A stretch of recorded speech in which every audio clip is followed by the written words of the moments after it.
Israel ഇറാനെ ആക്രമിച്ചതിന് പിന്നാലെ പ്രതിഷേധവുമായി അറബ് രാജ്യങ്ങളെത്തിയിരുന്നു. 20ഓളം രാജ്യങ്ങളാണ് ആക്രമണത്തിനെതിരെ ശബ്ദമുയർത്തിയത്. പിന്നാലെ ഇറാനിലെ 3 ആണവ കേന്ദ്രങ്ങൾ ലക്ഷ്യമാക്കി US-ഉം ആക്രമണം നടത്തി. US ആക്രമണത്തിന് പിന്നാലെ US-ന്റെ മിഡിൽ ഈസ്റ്റിലെ സൈനിക കേന്ദ്രങ്ങൾക്ക് നേരെ ആക്രമണം നടത്തുമെന്ന് ഇറാൻ മുന്നറിയിപ്പ് നൽകി. തുടർന്ന് US-ന്റെ മിഡിൽ ഈസ്റ്റിലെ ഏറ്റവും വലിയ സൈനിക താവളം, ഖത്തറിലെ സൈനിക താവളം ഇറാൻ ആക്രമിക്കുകയും ചെയ്തു. ഇതോടെ മിഡിൽ ഈസ്റ്റ് മുഴുവൻ യുദ്ധത്തിൻ്റെ കാർമേഘങ്ങൾ നിറഞ്ഞു. ബഹ്റൈൻ ഉൾപ്പെടെയുള്ള രാജ്യങ്ങൾ അതീവ ജാഗ്രതാ നിർദ്ദേശങ്ങൾ നൽകി. വ്യോമഗതാഗതം താറുമാറായി. എന്നാൽ മണിക്കൂറുകൾ പിന്നിട്ടപ്പോൾ ആശങ്ക ആശ്വാസത്തിന് വഴിമാറി. ഇറാനും ഇസ്രായേലും വെടിനിർത്തൽ പ്രഖ്യാപനവും നടത്തി. സംഘർഷത്തിന് താൽക്കാലികമായെങ്കിലും അയവ് വരികയും ചെയ്തു. 12 ദിവസമായി ഇറാനും ഇസ്രായേലും പരസ്പരം ആക്രമണം നടത്തുന്നു. ആദ്യം ആക്രമണം തുടങ്ങിയത് ഇസ്രായേലാണ്.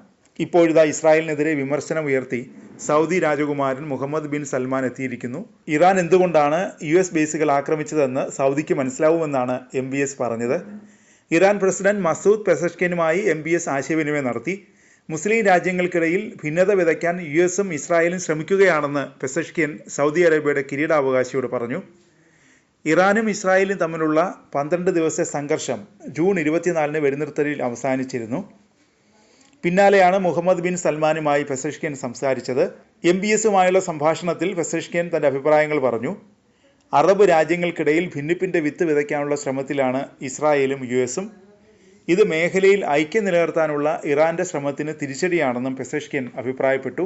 സഹോദര സുഹൃത്ത് രാജ്യങ്ങളിൽ നിന്ന് ഏത് സഹായവും ഇറാൻ സ്വാഗതം ചെയ്യുന്നതായി ഇറാൻ പ്രസിഡന്റ് MBS-നെ അറിയിച്ചു. ആക്രമണം അവസാനിപ്പിക്കാൻ ഇസ്രായേലിനെയും US-നെയും സമ്മർദ്ദം ചെലുത്താൻ വിവിധ രാജ്യങ്ങളുമായി ആശയവിനിമയം നടത്തിയെന്നും MBS പെസഷ്കിനെ അറിയിച്ചു. ഇറാനെതിരായ ഇസ്രായേലിൻ്റെ ആക്രമണത്തെ സൗദി അറേബ്യ തുടക്കം മുതൽ തന്നെ അപലപിച്ചിട്ടുണ്ടെന്ന് MBS പെസഷ്കിനോട് പറഞ്ഞു.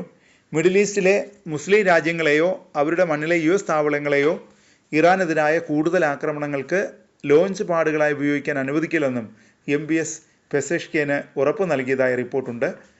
12 ദിവസം നീണ്ട ഇസ്രായേലുമായുള്ള യുദ്ധം അവസാനിച്ചതായി ഇറാൻ പ്രസിഡന്റ് മസൂദ് പെസഷ്കിൻ അറിയിക്കുകയായിരുന്നു.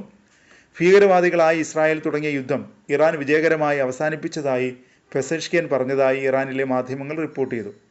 ഇറാന്റെ വിജയത്തെ പ്രസിഡന്റ് അഭിനന്ദിച്ചു. ശത്രുവിന് കടുത്ത ശിക്ഷ നൽകി. ഇറാനെ എതിർത്താൽ എന്താണ് സംഭവിക്കുന്നതെന്ന് ലോകരാജ്യങ്ങൾ മനസ്സിലാക്കി. മറ്റ് രാജ്യങ്ങളെ വച്ച് ഇറാനെതിരെ കളിക്കാനുള്ള ഇറാന്റെ തന്ത്രമാണ് 12 ദിവസ യുദ്ധത്തിലേക്ക് തള്ളിയിട്ടതെന്നും പെസഷ്കിൻ പറഞ്ഞതായി മാധ്യമങ്ങൾ റിപ്പോർട്ട് ചെയ്തു.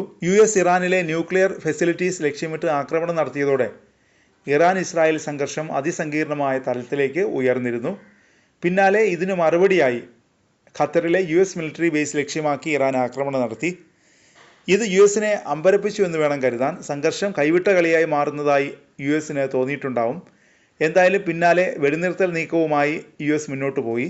ഏറെ അനിശ്ചിതത്വത്തിന് ശേഷം ഒടുവിൽ വെടിനിർത്തൽ പ്രഖ്യാപനവുമായി ഇരു രാജ്യങ്ങളും എത്തുകയും ചെയ്തു.